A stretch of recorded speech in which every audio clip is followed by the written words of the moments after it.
Welcome to A Pint with Seaniebee, coming to you from Dublin, my hometown, on a beautifully wet, dreary, grey summer's afternoon. I'm in the home of a recent friend of mine, Mathew Toman.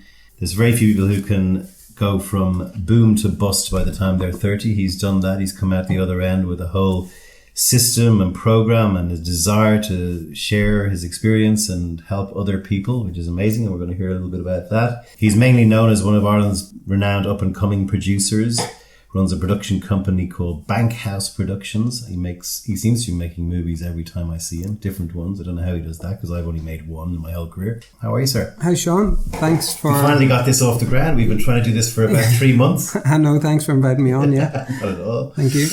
The best way, I think, of putting what you've done in context is to actually go chronologically through how you got to the point where you left school at 16, were making loads of money, and then hit the wall when you were 30. And then that, I think, frames what has come afterwards and why you've done it. Does that seem a good way to do it? Yeah, I think it probably is the best way. No, I grew up in Lurgan in County Armagh, and I left school at 16. I didn't particularly enjoy school. I've actually got dyslexia, so I kind of struggled, and I tried to... When did you find out you had dyslexia? Well, I always knew there was something wrong when it came to reading, and whenever I was reading out loud, it sounded like I was having a stroke. My mum and dad, they were amazing, and they sort of gave me the freedom to not do whatever I wanted, but to a certain degree I have no brothers and sisters, so okay. They're very much... It's an amazing thing about this show, the amount of only children that I seem to really? be. Yeah, it's just astonishing. Yeah. And it's got to be something to do with the fact that you're around adult conversations from an early age. When I was young, if I wanted to talk to somebody, play with someone, make friends while I was on holidays with my parents, I had to physically walk up to somebody and say, hi, will you play with me? That confidence that you would have had whenever you were younger is still not into yourself now, whenever you're in your late 20s, 30s, 40s. I didn't get the full only child experience. My dad has a twin brother, and he married my Auntie Louise, who was my mum's sister. Wow. So 2 sisters married 2 twins, and my Auntie Louise and Pete had 2 children called Rachel and Jonathan. So whenever my mum and dad went back to work, and my Auntie Louise didn't work, so me, Jonathan and Rachel got minded together. So we had all the same aunties and uncles and grannies and grandas on both sides. But we never had the fights because I went home at 4 or 5 o'clock and that was it. But so we're all really close. Were you a creative kid? My family are so musical. Like my dad and Pete have been in a band since they were young, and my cousin Jonathan and Rachel are just so talented when it comes to music, like so talented. My dad makes banjos and everything at the minute. Like I sell my dad's banjos. I was much more business orientated. Yeah. Like whenever I was 13, I used to get people to drive their cars into my mum and dad's driveway, and I washed the cars for like £1 or £2 or I can't even remember how much it was. Yeah. I came down and said to my dad, we're taking the lawnmower, because I'm going to cut someone's grass for like 10 quid, and I recruited my friends to go and do it as well. Yeah. I can remember sitting in my granny's house whenever I was like 15, and I saw like in the paper a house for sale for like 47,000, and I was saying to my dad, you should buy this, because that phase was just like 38,000, and this one has gone up, and now there's another one that, these are going to go up. And I just sort of got all that. I was always really good at maths. Whenever it came to businesses, I was creative, me and my best friend Raymond, we got our in the north you get your national insurance numbers just before your 16th birthday, so you get them so we were leaving school at the time, and we both got them around the same week, and I said, come on, let's go get jobs. So we went into the temping agency and gave our date of birth a year before, and literally started in Moy Park Chicken Factory that night at 5 o'clock. His mum worked in Moy Park, right? So she sent him out to school that morning. She done the evening shift from 4 to 12. We ended up arriving at 5, and we ended up... She had no idea you were even She had no looking for a idea. She job. looked and said, what the hell are you doing here? And she loved it and laughed. She was crazy. And we came home, and our skin smelled like chicken. No, I don't eat chicken now anyway, but I ate chicken after that. That was okay. It's whenever I worked in a coleslaw factory for a while, I didn't eat coleslaw. Yeah. I ended up leaving the chicken factory and going to the coleslaw factory. That was my first massive shock of my life, because I was thinking, I can't remember what my hourly rate was, but say it was like 4 quid or something at the time. That was the first time that I experienced tax. So I was thinking, where the hell did my money go? I realised that I was working a lot of hours in a chicken factory and not getting a lot of money. Yeah. So I was thinking, right, what do I need to do next? So what I've been able to do quite well throughout my years is like, right, what do I not like? Let's leave it and try something else. I could move on quite quickly. I ended up getting a car, and then I done Chinese delivery. I worked in a clothes shop for a while selling clothes, and then I worked in a coleslaw factory. I went to Lisburn, which nobody else was going to, and I studied refrigeration. So and then you went my dad just said to me one day, you get a trade, refrigeration's good money. I thought, okay. basically I owed that to my family, you know, everybody sort of does. But I ended up getting put into the contracts department. I had just been given a van and a pay rise and a phone, and then was doing insane hours for like 6 weeks in a row. And I can remember getting my paycheck and it was £1,000 home with me at just 19, turned 19. And I was like, oh my God. But by the time I'd got that pay slip, I'd already done another week. So I started adding up. I was like, oh my God, I've got another £1,000 coming on Tuesday, you know. And then we were on that job for 6 weeks. I then had 6,500 or something pretty much saved up because I didn't have time to spend it. So I said to my dad, I think I might buy a house. And he said, okay, well, let's go look for one. So I went up to town and the guy said, and I would think it was the time, it was just before the boom, so it was 60,000 or 65. And he said, well, you can put down 5,000 deposit. I was like, right, okay. So I had the apartment then within 6 weeks, you know, and that was it. My dad then started kitting it out, putting out floors, you know, doing all that. And that was the first property. And that was like, right, okay, now I can do this. So refrigeration was giving me finances to now branch into different things. So that's why I ended up staying in that job for so long. And to be honest with you, I lived in Australia and I travelled around New Zealand, and it was a great trade to have and was really well paid. Did you go out partying? Did you play? Massively. That 6 week period that I ended up working around the clock had been the only time that I wasn't really. And I got a chance to sort of shift away from a group of friends that I got caught up in. Reconnected with my old best friend Remo, and he bought a house just about 6 months after me. I bought a couple of houses through that period, but I was buying one, and I said to my dad, there was a financial advisor and he gave advice. People, it was 250 quid.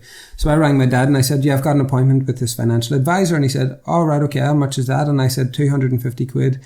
And he said, Matthew, you haven't listened to anybody since you were 4. Why are you now going to pay someone to advise you? He said, just go with your instincts, go with your gut, whatever's going, you're doing whatever's right at the minute, so just go with it. But whenever my dad then said, look, I don't think this is good, then I really took him serious and I was like, right, okay. Where my mum, she was always just a bit more nervous about like thinking, oh God, what if it doesn't work out? Or what, you know, because she was worried about me. And all my mum's fears essentially came to reality. Like houses were rocketing through the roof. It was so It was weird. the property boom here. And money was freely available as well. Like the amount of money that I was given was scandalous. You know, I could have bought a house on credit cards if I wanted. Now, I didn't spend much money on credit cards, but I was getting my credit limit put up to 30,000. Like that, whenever you think back, that is insane for like a 22, 23-year-old. Convertible car and, you know, my van from work. And I went on holidays, I went travelling, I enjoyed everything as well. I was setting out to be, I want to be a millionaire before I'm 30. You know, and I think that was kind of an ego thing. No, I said it like to whoever I was with because it was caught up in that whole crappy boom, you know. And Did you like yourself back then, looking back? Did I like myself? No, I wasn't. I wasn't a bit of a dick, but I was ambitious. I liked the fact that I took a risk and I was ambitious. You were still a decent person. Oh yeah, like I never shafted anyone. Like even whenever it finally came to it, and I was like, look, you have to move out of the house. You know, they're going back to the banks. That process takes about 6 months to a year. I just said, stop, don't pay me anymore. You know, live in the house for a year rent free and just do whatever you want. I don't care. My best mate Remo was going through the same thing. So we were very much on and we got like different jobs.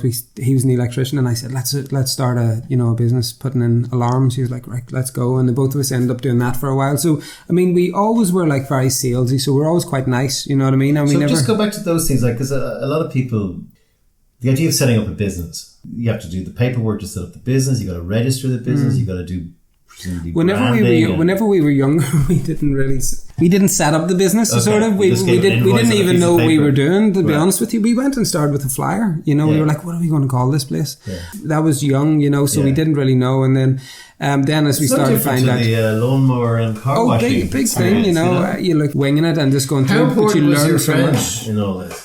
Oh my God, he's my best mate. We both left and went travelling around Australia together as well. Yeah. And, you know, I was up with him at the weekend. It was his wife's 40th birthday. And he's now got 2 kids and he's now got like happy as Larry, you know. Right. And I sometimes look and go, God, it looks so calm sometimes, I think, because being a film producer and travelling around the world making movies, it can be stressful at times, you know, which I'm sure his life is stressful. Wishing you were doing each other's, you know, because I'm sure he looks at you going, travelling around in first class or business class. He probably looks at it for a minute and says, and then he's like, no, I'm happy here, because he plays hurling and he loves it, his family and or everything to him. So, I mean, having Remo going through all that same thing, we bought our houses at the same time. His houses are near paid off now. Mine are gone. But I mean, I wouldn't change a single thing though. You had this symbiotic friendship and trust, I guess, with the guy who was prepared to just, if you had an idea or he had an idea, but go, yeah, let's fucking do that. Yeah, we just done it, you know. And you want to, we still do though. I run ideas by him and he runs ideas by me, and our lives will always be parallel, you know, in some respect. You probably both grounded each other. Yeah, we did. We grounded each other, and he would tell me to catch myself on quite quickly, you know. Okay, so now you're moving into your early 20s. Things are taking off, right? You've got houses, you've got money, you're happy? Yeah, I'm happy. You've gone around Australia? I've travelled around Australia. What did you think of Australia when you got there? I loved it. Like Sydney was one of my favourite cities. You're either Sydney or Melbourne, and I think whatever city you go to first. I don't know, which one did you go to Beatles, first? Rolling Stones. It's Sydney, Melbourne, Hong Kong, Singapore. There's a similar thing goes on. Melbourne for me was just like Manchester. There's not the beach, there's not the brightness, the frivolity, the fun, the blue skies, the water that Sydney has. And Sydney's just one of the most beautiful cities in the world, aspect wise. Yeah. But did you do the travelling? It feels like you did the travelling after you'd made the money. No, the houses were still rented out at that time and were still going away. And then whenever I came back, I sort of thought, oh my God, I've missed this boom. I'd invested in a couple of different things, and I was never really stuck for cash, and I didn't class myself as an entrepreneur or a property developer or anything like that. I just sort of thought, oh my God, I want to do that. Yeah, freedom. I think we never wanted to be held down. It was the freedom. Wanted to work for ourselves, wanted to travel, wanted to just really experience everything that we could. We went to experience Thailand, Malaysia, you know, and then whenever I came back and moved into Lurgan, and, you know, everything was closing again at 1 o'clock. I can't do this. So I moved to Belfast then. That was good for a point. And then I was thinking, right, okay, I need to get out of here. And Dublin was the next step. And then my company that I worked for at the time, I got a job with my old company I'd had years ago, Montgomery's. And the reason why I went back was because I felt that I felt that I'd missed the boom. I was like, oh my God, my houses had went up. I was thinking I need to buy another one, and I bought one just at the very top end of 2007, just before it all crashed. So that was the nail in the coffin. Then that was the beginning of the end. There was so much stress around it, you know, and at that point, you know, I had been dealing with tenants from a very young age. You know, I'd had tenants for 10 years at that point, and you know, if a washing machine broke or if something happened or rent didn't turn in or something was going on, you were always dealing with something. And I think that just amount of pressure was just building up over years that I got so used to it that I didn't realise what it was like not to have it. So when everything started unwind and I was thinking, right, okay, what's this look like in reality? And then I was thinking, I was very nervous, and I had to say to my mum and dad, look, this is what's happening, and I have to tell tenants. I lost my job, lost the houses, and then So what did you think then? So that was a ride?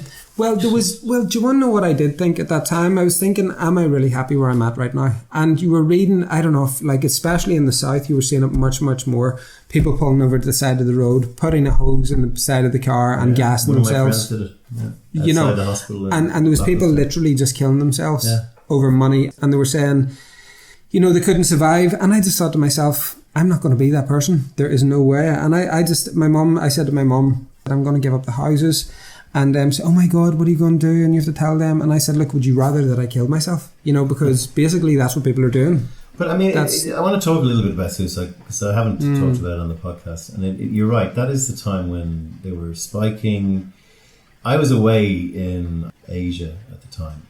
I'd be coming home and there'd be somebody, you know, my sisters would know two people would do it. And it's happening a lot. Oh my God, it's happening so much. You know, oh, I'm bankrupt, or oh, the banks are closing in, or oh, I'm better off dead. It was like, it's a wonderful life. I'm better off alive than dead, and my wife can get the insurance money or whatever. I know, there's so much. And I worked out this thing when I was in Phuket in Thailand. I have a friend who lives there, and she has a 2-bedroom with a garage, 2-story house that's 200 meters from the beach, and she paid $300 US a month to rent it. So times 12 is 3,600. Okay. Yeah. She eats locally at the, you know, best food ever. Beach, best food ever. She has a local pub which she likes to drink that she serves cheap ass booze. And I worked out that for somebody who's single, you could go to Thailand for 1 year with $6,000, including a flight there and back, for a year. Yeah. And then kill yourself. No, I don't mean that flippantly.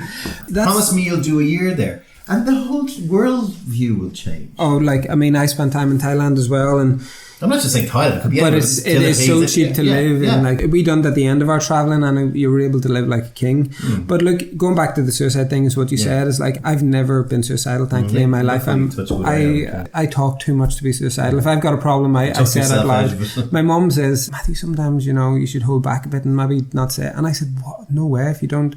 And one of the guys, which we'll see in the documentary, Jack Canfield, he always says, if you don't express, you depress. If you adapt that into everything that you're into, if you're into running, if you're into gym, if you're into singing, if you don't do what you're meant to do, you just become depressed. You just need to do it. I don't follow the whole, it's a very selfish gesture. I get the fact that people are like, I just can't, I don't want to live on this earth anymore. And I go, okay, and I used to say, watch It's a Wonderful Life and go and live on an island somewhere and run a speedboat for a year. And if you still hate the world, that's cool too.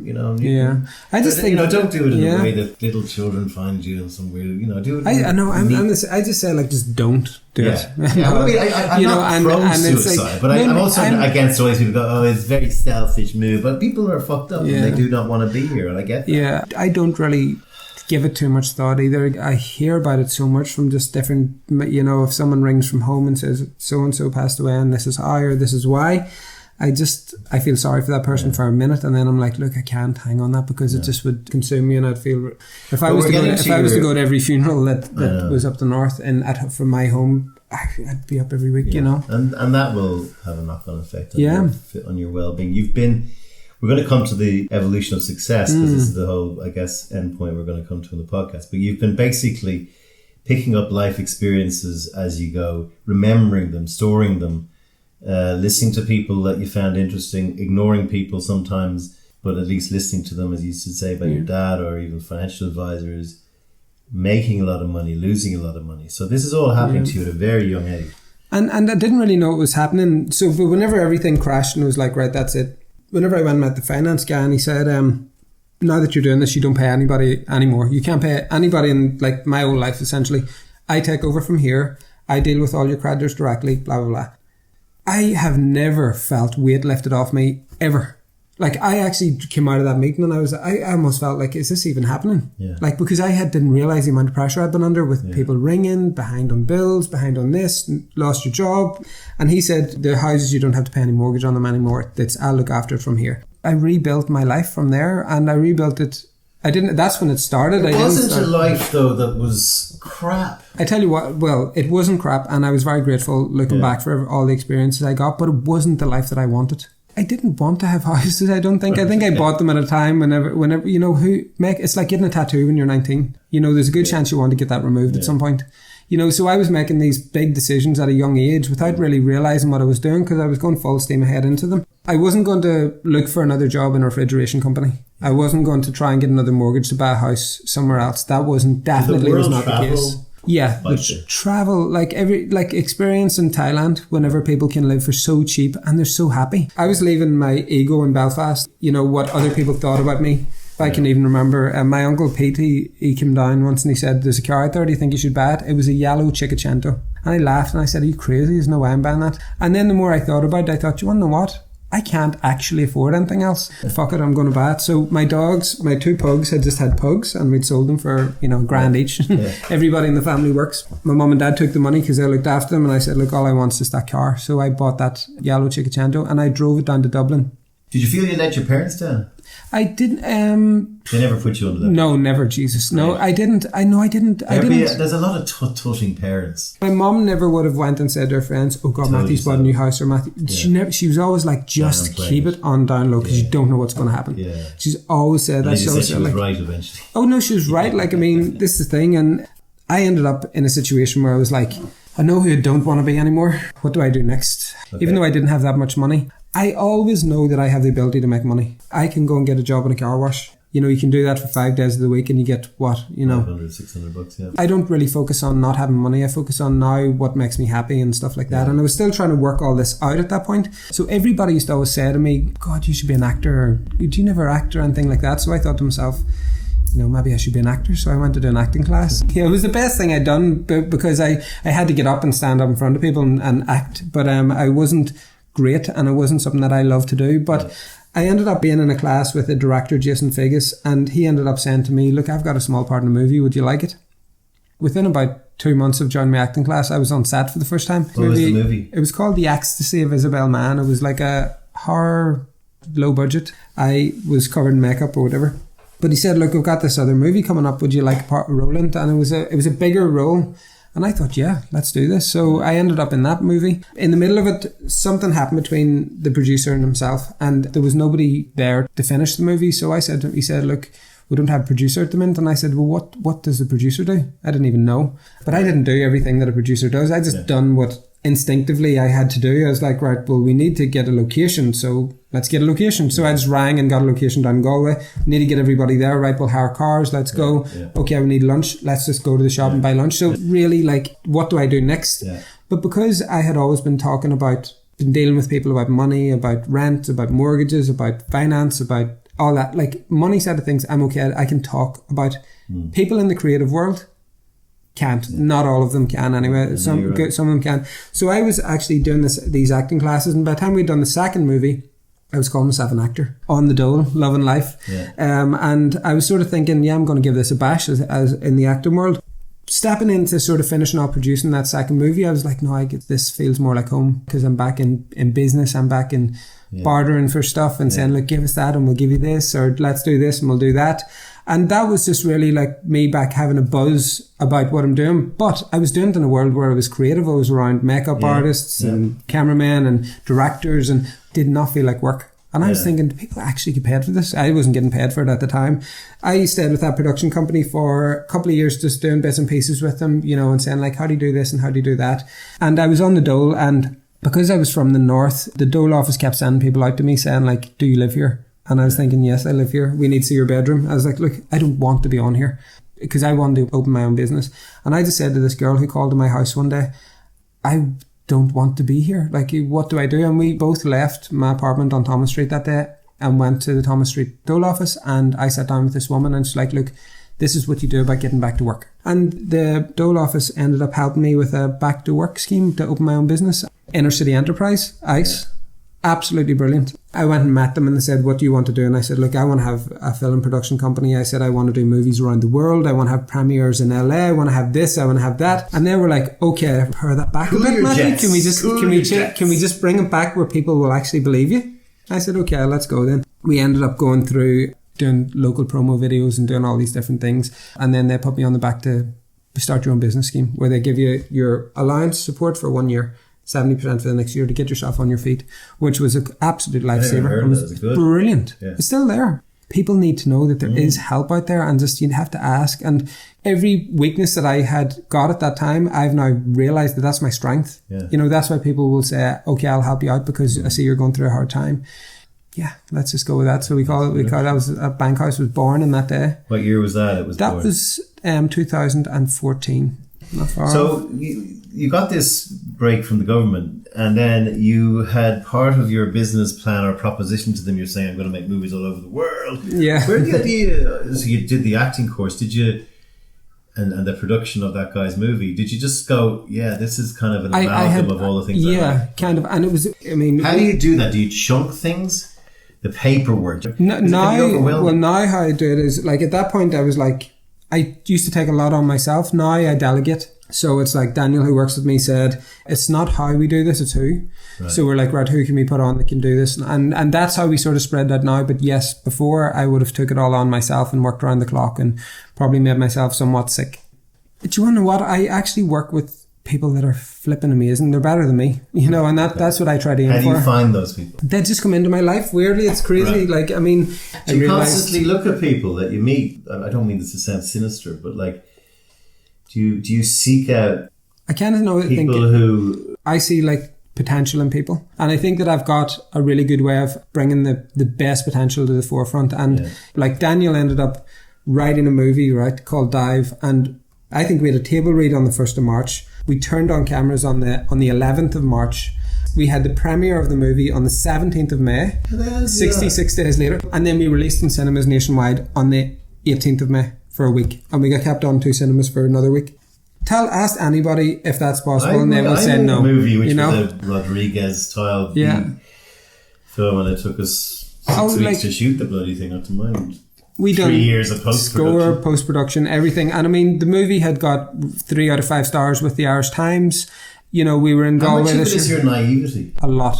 You know, if I had went to school, I wouldn't have done any of this. If someone had sat down and told me, right, this is the way to do this.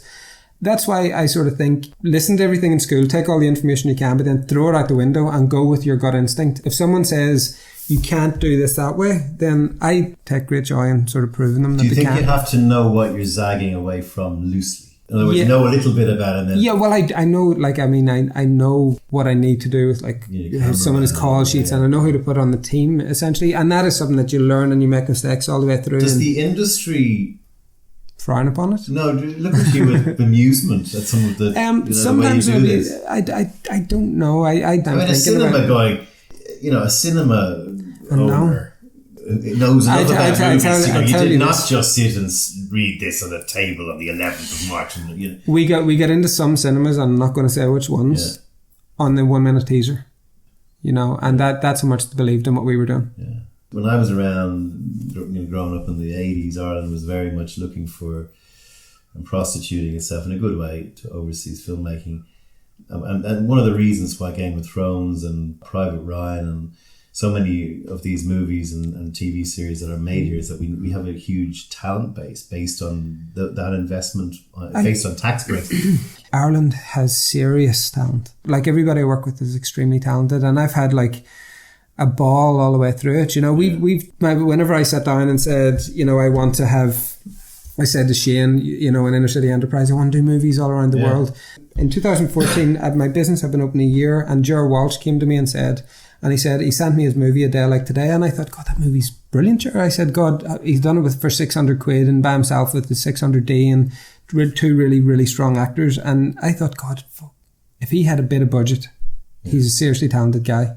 And I said, God, he's brilliant. So he ended up sending me this script. It was 44 pages at the time. I didn't even know at that point that, it had to be 90. I didn't even realise.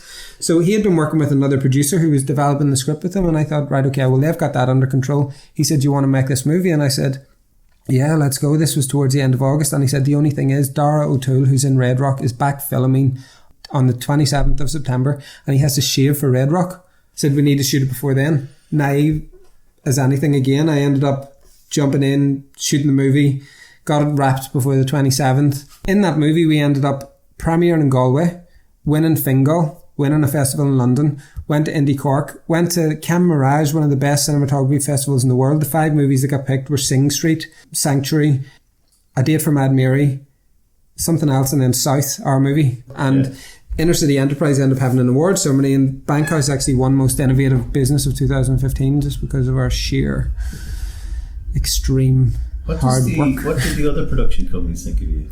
I don't know.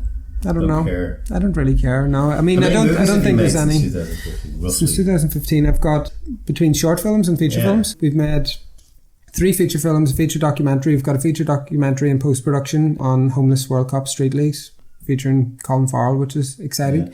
And then we've made maybe 3 shorts. Today, right now, there's a short film being made in Cork, which we've just won the Cork Bursary Fund, and we're doing it. Karen Toomey, a really extremely talented producer who works for Bankhouse, is down there right now for 5 days shooting that. And it's brilliant now because the way that I've set things up, we can branch out. Like, Karen's down doing that now. I haven't even to think about her once. I said, go do it yourself. You're going to learn so much on it. Under your banner. Yeah, under my banner. Like, and I mean, I'm working with I've made a movie. We had huge expense on film stock. Everyone worked for free, and we had to carve up the movie like a co-op. And of course, people had a point or a half point or whatever, and no one got any money because it got picked up by Roadhouse. And this is 2000. Well, getting a pay, isn't that like? I mean, the first movie. I was pissed off with the Australian film. We shot in Australia. I was onto the Australian Film Commission going. They were channeling everybody into short movies for John Polson's Chop Fest, and every Australian filmmaker was making short movies, and I was going like, that's just a cop out. Like, get your movie makers to like. I said to Tony Redmond, who made it, I was producing with him. I said, let's make a feature because we will fail quicker. And I'm like, you probably wouldn't like this, but I said everyone tends to fail, but let's just get it fucking done. Oh no, that's it. The joy we got achieving it. Oh, right? no, fail again, but feel better. Make the last thing you did better than the thing you Yeah. did before that. But like we had to get we got a girl in from Melbourne who put 50 grand in. I probably put 50 grand or 60 grand in. You know, we had to get money to fund the thing. Same again. Like we do the same. I take some private investment, but because I ended up, I'd had the acting school.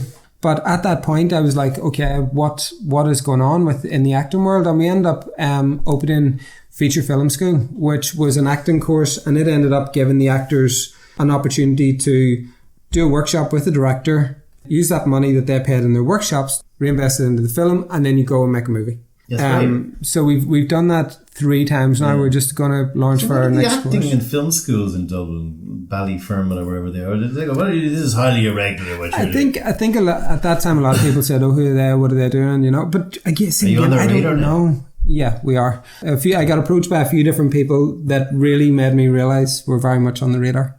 But people looking to join forces and things like that, and I just thought quite interesting. Well, I won't. Don't. I can imagine. But it was funny. There's still a very big, in my view, there's also huge writing talent. Oh my God, yeah. Ireland. Well, do you want to know what? I will say this right now. Send me your scripts. Send me your scripts to info@bankhouseproductions.com. Yeah. Karen will read everything. I'm dyslexic. She reads everything. And then she tells me, I will read scripts, of course. It's my job. But only whenever she's read them and told me, broke it down and said, look, this is what we're doing. And then I love a good table read, listening to it. But this will go out, and I'm sure people who are studying movies and script writing will listen. I would give the qualifiers, or maybe you don't want the qualifiers, but the qualifiers of what exactly a script is. Well, do you want to know what? It's like a compelling story. Would you go to the cinema and pay 17 quid for a ticket and a pick mix to watch this movie? If the answer is no, you need to figure out why you're writing it. The story that you might think is so important to you that you think that everybody will care about, will they? There's a couple of different levels. You can make an indie movie that is very genre, like Dive, which we done, which was about repeal the 8th, which showed a young girl who fell pregnant, chose not to tell her family, and left the country to have an abortion. That is a hard sell. I know that is a hard sell. I can now understand why you rushed it through, because we had a referendum. We had a referendum, and the audience is ready there. We that was again like guerrilla marketing. You know, we had a Save the 8th campaign outside the screening, which all positive. But that is a really hard sell, and I know it's a hard sell because I sat in the Galway film market in July this year and had to open my laptop and say, hey, so this is a movie. The girl leaves Ireland and has an abortion. And you're talking to someone from America, LA, you're talking to someone from, UK, from Europe that didn't experience what we experienced with the referendum. And they were like, looking at me with a face saying, you're showing me a movie about abortion. I'm not sure this fits with what we're doing. Then you sit down with TV3 and they're like, we've got the audience for this. Send this over and we'll watch the screener. That's the difference. So after experiencing going through the market and people saying to me, no, have you got another project? And then seeing which ones they were excited about, seeing which ones that they weren't excited about, it really then made me think as a producer. And I came back and I had a meeting with the guys and I was like, we really need to think about what we're doing next. I mean, I really think that writers are, like, they don't get it. I don't think they're valued enough. It's weird the way that it happens, Whenever I first started seeing how much people pay for options and what the deal is for the writer, I was kind of shocked. For writing, I would just say I put a lot of thought into like why you're writing it and what your hopes for it are. Right, so if you see your movies in cinemas worldwide, then you write a movie that will go worldwide sale. Are you making it to take a punt on the 250,000 and it being a blockbuster? That's a new thing now. If you look at Get Out. Right. I think it was made for like 4 million or something, or a bit less. And I think I don't even know how much it's done, but it's huge. Like, and even the one it's not a car though. I thought it was a comedy. Yeah, I've been scared. Well, I got scared at Scream. No, it's not. Which is a comedy. No, this is like this. You could watch this, and I would recommend it. Yeah. We take on obviously risky projects. And, I'm diverse in that I do the projects that I really am passionate about. I wanted to be a part of this referendum. I wanted to be a stamp in it somehow, and I didn't know how. I feel that by making this movie and telling a time in history in Ireland, we've all done it collectively as a team. That's my contribution. And on the result, I left and went up to the north that day because I thought it was a celebration. A somber celebration. I was like, what are we celebrating here? Do you know what I mean? No, it's like there's a podcast a few back about the abortion referendum in Ireland with the Dawn. If you go back and listen to that, anyone listening to this, but yes, you're not celebrating abortion. No one really likes abortion. But what we're celebrating, I think, with the marriage referendum and now this is we're celebrating Ireland getting out of the yoke of the church and state imposing itself on individuals' rights. Yeah.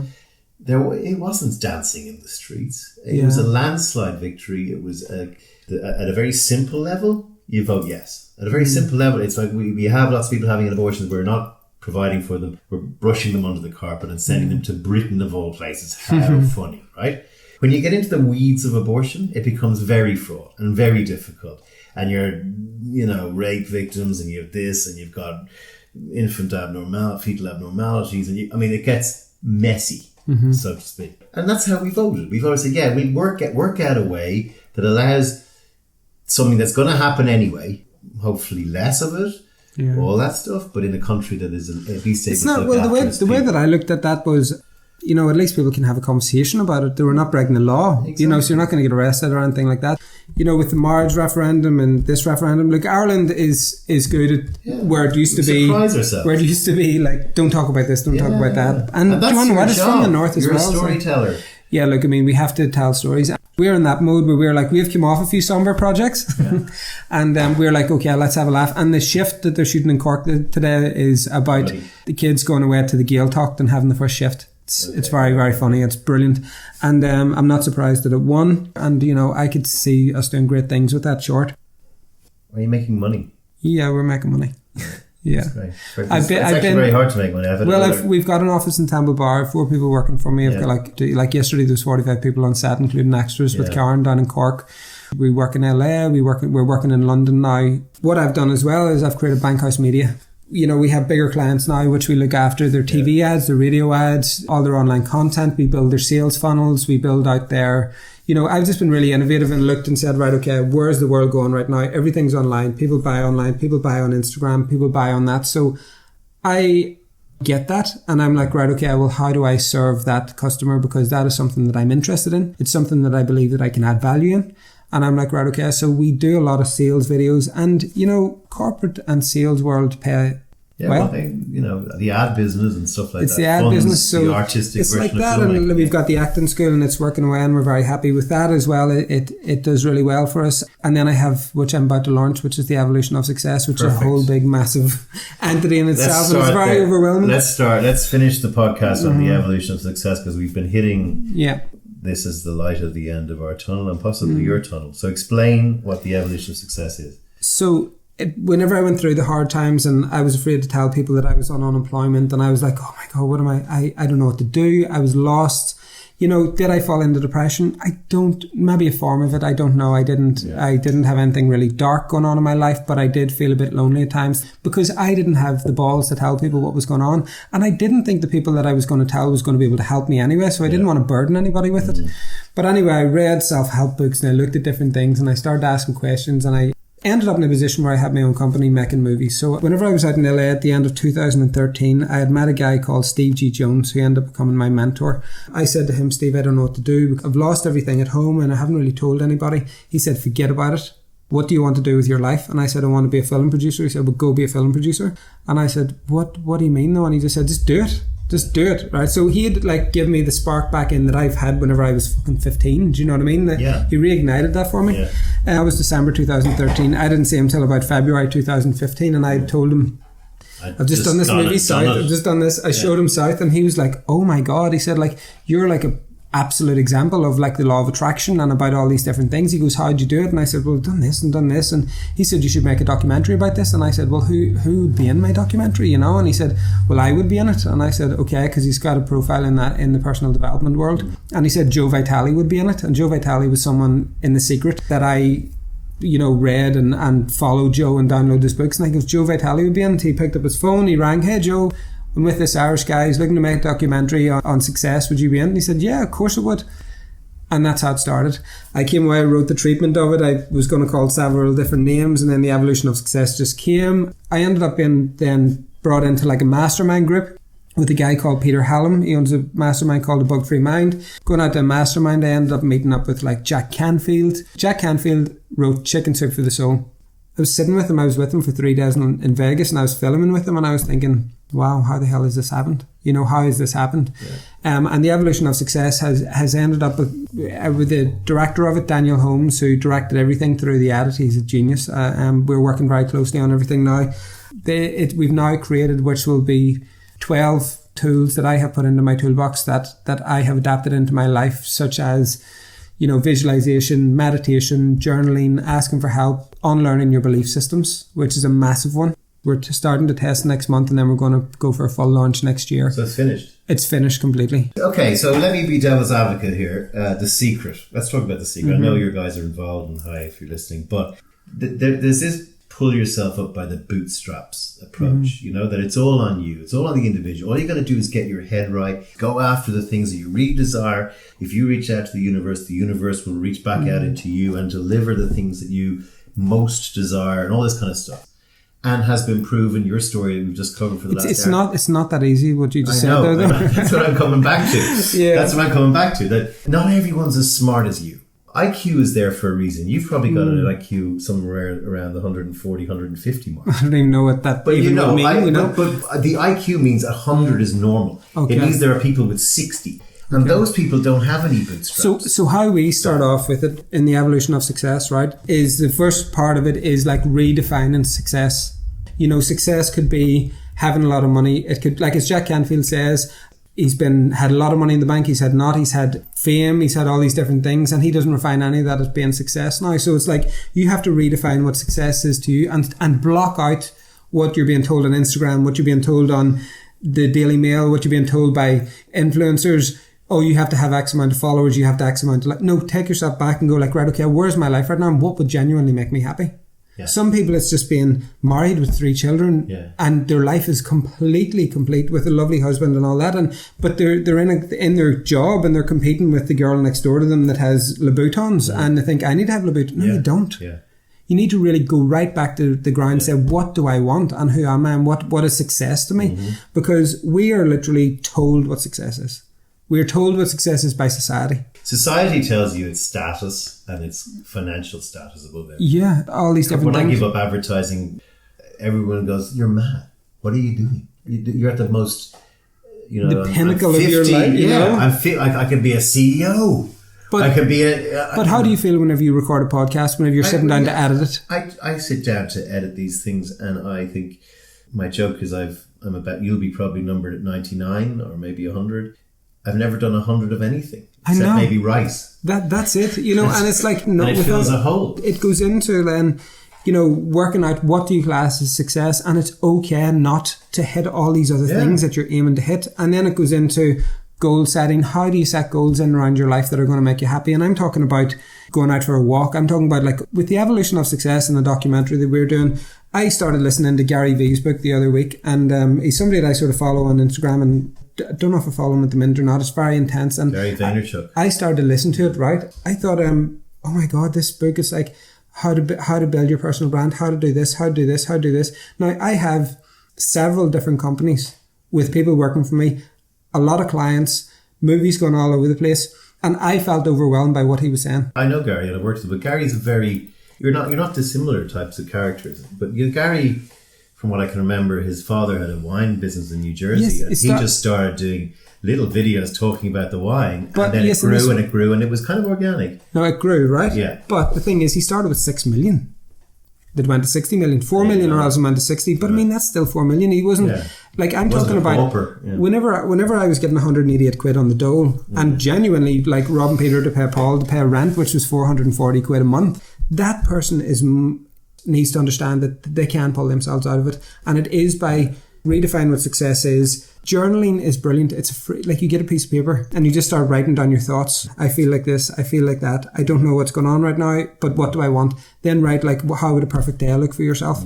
You know, and a perfect day might just be like waking up and just going into a job that you love, or working in a coffee shop, or doing whatever. It's like, with everything that's going on at the minute and all these different things that are getting thrown into our lives, I just feel that everybody's getting sucked back into that thing that I was in my 20s whenever I was buying houses. Was I buying houses for myself? Or was I buying them because of what other people thought about me? My cynicism towards self-help is there, but I also understand the importance of good ones. I mean, the secret to me of it was just a bit, or, you know, wish it and it'll come. Sorry, Yeah, no, there's a part in the evolution of success, and it's all about action, And I did say in the documentary that there is a line that really stood to me, like the law of distraction. You get so distracted by the law of attraction quote because you think, oh my God, no, I've thought about this, so this comes into my life. No, it won't. Why do you deserve to get a promotion? Why do you deserve to get that job? You need to take action. If you want to have your own sewing company, you need to go and start by taking a sewing class. That there's a lack of work ethic to achieve. If you think about what we just talked about for the last hour, you, by the time of 21 or 2, had experienced what it was like to work on an assembly line in a chicken factory, how to put together a refrigeration unit, how to buy a house. Yeah. You had gone through all of these life experiences that many people, as I said, maybe your man's mother on the Moy Park chicken thing had been there for 20 years. That's all they do. And maybe they buy a house. With the demise of religion, this sheer swamping of attention required from often mindless things that are attacking us usually through our phone, and then nihilism, trying to confront why are we all here if there is no afterlife, if there is no God? What is the purpose of me being here? And we end up in a situation where we're going to need to recalibrate ourselves. I don't know if you're into meditation or not. Meditation has been huge for me. If I have to work something out in my head, you go into it and you sort of just thinking about that, and that's all you're thinking about, and it's like you work out all the answers then in your head.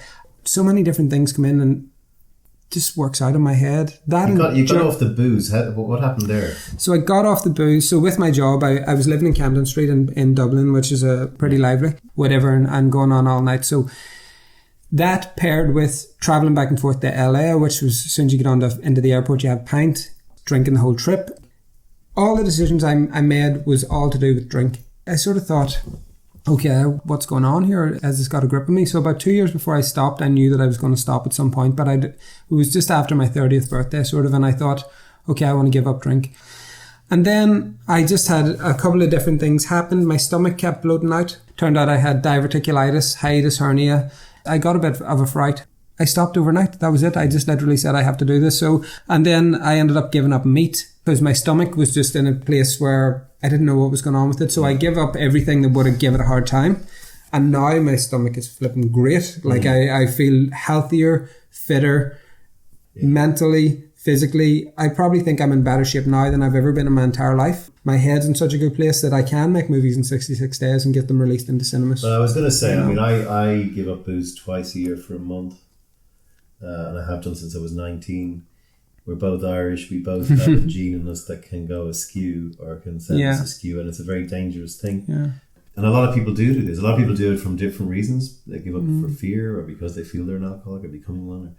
And I love drink. One of the reasons I do give up twice a year is so I don't never have to give up all the time, because I do like socializing. But I did give up beer, for example, and I'm probably fitter than I've been. Yeah. Because I've stopped drinking 20 pints of beer a week.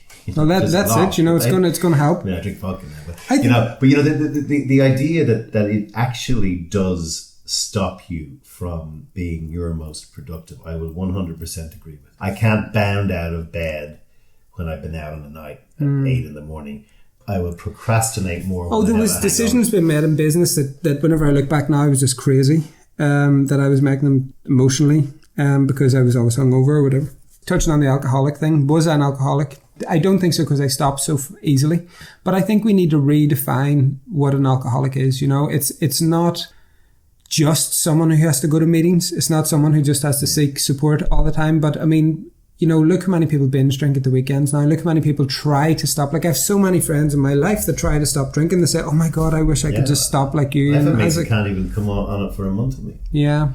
I mean, to me, an alcoholic is somebody who as soon as they get up in the morning, within an hour or two, they have to have a drink. Or the person who, when they're in their job, runs out at lunchtime and has a drink, on their own. There's no socialness. There's a need. There's a handshake that stops wobbling when I start drinking, and I get another day back on the horse. I think you kind of know when you're an alcoholic. I think there needs to be if you give up drinking and you're not sure whether you were an alcoholic or not, then you probably weren't an alcoholic. You just chose to give up drinking. And it's like saying, are you a mad vegan, but I gave up red meat? Well, you gave up that's probably going to be the most embarrassing thing about this.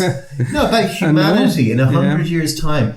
they'll go, you were on the moon, you nearly cured cancer, and you still were treating animals like fucking awful, right? I know.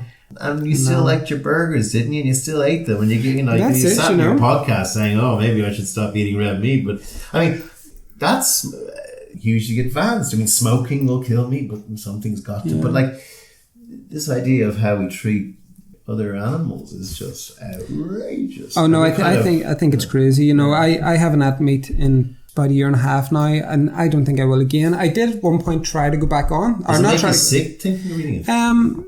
What I've realised is, you know, you don't need that much food. Like, I used to eat way too much. Now I just have really good meals and I eat really, really well. But I mean, you just don't need half the food that you eat, you know, and our plates are piled up so high. And yet, no, it doesn't make me sick. But yeah, I'm thinking to myself, I wouldn't be crazy about because of my sort of strategy background.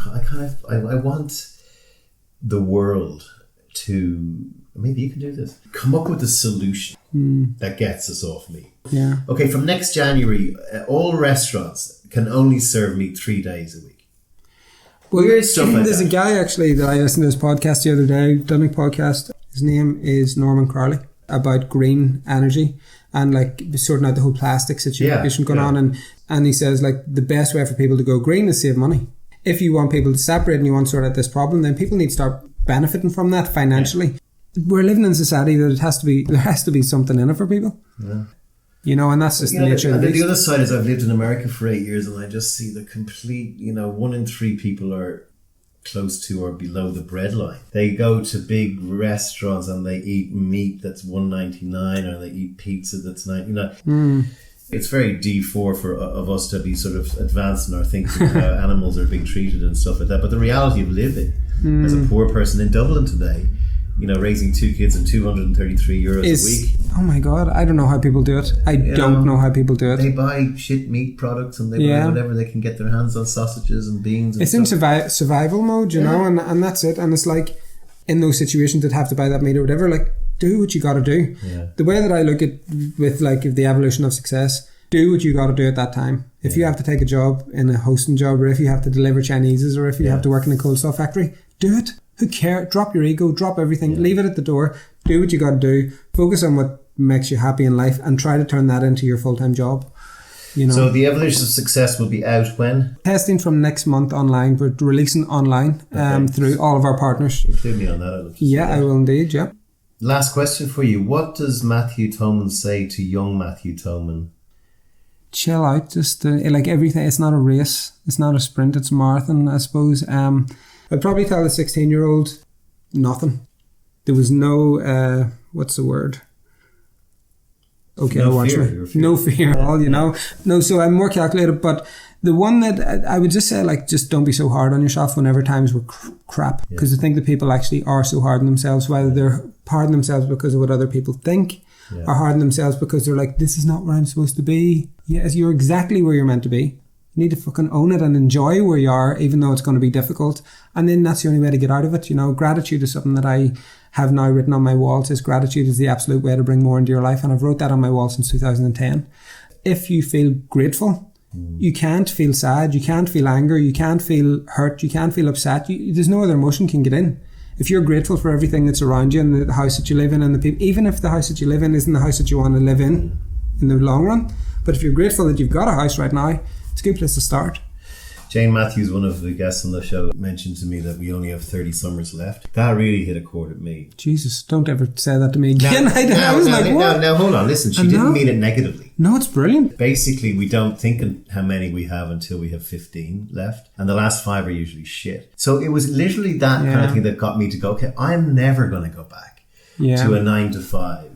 Highfalutin, add wanky job. I'm going to explore my creativity and I'm going to go my writing and maybe the podcast. Where there's a whole part in the documentary about changing course, you know, and don't be afraid to change direction. Your parents will tell you, society will tell you that you have to get a degree in school. Yeah, of course, get a degree, but make sure you get it in the right subject. You've got one life. You know, I have a really good friend of mine who's a dentist. He hasn't realised that he doesn't want to be a dentist yet, but I see it in him already. Yeah. And at some point... But again, it's his journey. It's his journey, but I celebrated with him when he passed out. Your gratitude thing, so when she told me there's 30 summers left, I also clearly just went to myself and said, look, I'm not going to pretend that I'm not an atheist. Okay? I'm going to confront that, and I'm going to deal with the ideal that there may not be an afterlife, and we're only here once, which also helps. Your gratitude thing, I fill my God-shaped hole with kindness. I can be a bit cheeky from some time. I mentioned this in the podcast before, but going to bed and waking up, was I as kind as I could be yesterday to people, and will I be as kind today? Living by that one word is phenomenal. You know, I mean, I'm sure the same you're getting with gratitude. But it's just there are ways of filling the void. Completely. And that word works with you. Everybody needs to figure out what theirs is. Gratitude works for me. I can see how gratitude would work. I think it's great as well. It's like, for me, it's like my mum said, whenever I moved into a new house, and my mum said, God, it's so much better than your last place, isn't it? And I said, that last place, I wrote movies in that house. I created a journal, which we're now like as a part of the evolution of success. There's so much that I've done in that I'm so grateful for. It gave me the opportunity to live by myself. I'm very grateful for having that apartment. I loved it. It was brilliant. I much prefer where I live now. But I mean, would I change anything that happened? No. Yeah. Nothing. There's a few little things, like I might have left Ireland 2 years before I did, but there's nothing major. I just go, even the shit things that happened to me, I go, yeah, fuck it, you dealt with them. You may have not dealt with them the right way, but you learned something. I would have liked to have discovered meditation earlier. 10 years earlier. Right. And I knew about it 10 years earlier, but I've never done Tinder was around when I was a kid. Mathew Toman, The Evolution of Success, coming out soon. That was a brilliant ride. You're still only a young fella. This can only be part one. I may not be the podcast around, given my 30 summers left for part two. It's been an absolute blast. Keep being grateful, and I'll try and keep being kind, and we can maybe lose the world. Thank you so much. Thanks, Sean.